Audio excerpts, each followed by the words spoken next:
Hello and welcome to Gaming News Roundup for the 6th of September 2015, your weekly source for everything in the world of video games.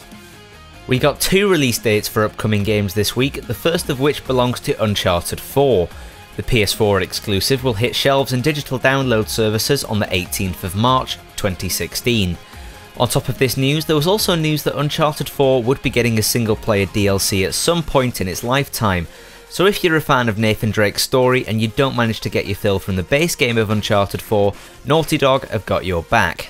The second release date announcement this week goes to Star Wars Battlefront Beta.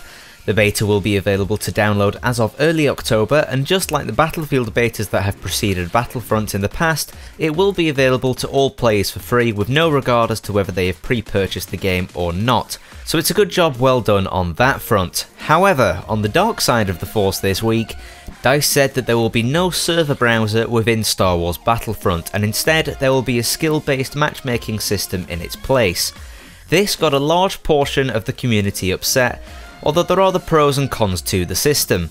On the bright side, DICE will have complete control over how the maps and game modes are configured, so there won't be any replicas of 3000 ticket Operation Locker games or any replicas of a Conquest game with fast vehicle respawn. On top of that, you'll be playing against players who are your skill level, so there should be less rage quitting.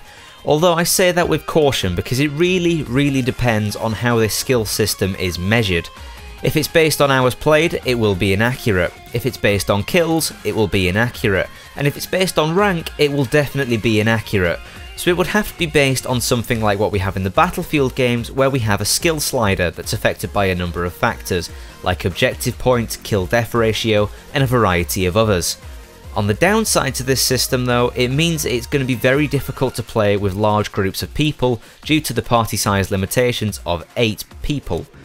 And it kind of negates all possibilities of cinematics and screenshots, because to do those sort of things, you need to be able to manipulate the server settings and have it set to private so you can do your work, which this system does not allow.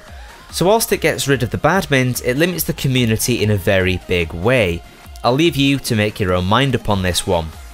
There was a rather large blowback for Square Enix this week when they announced their pre-order system for the new Deus Ex game.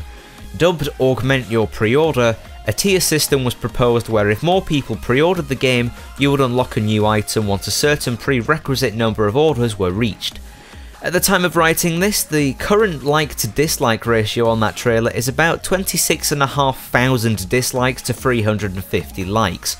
So I think it's fair to say that it has irritated just a few people. And in the weekly Battlefield segment this week, the big summer patch finally dropped, bringing a boatload of new changes and tweaks, as well as a whole new map to play with.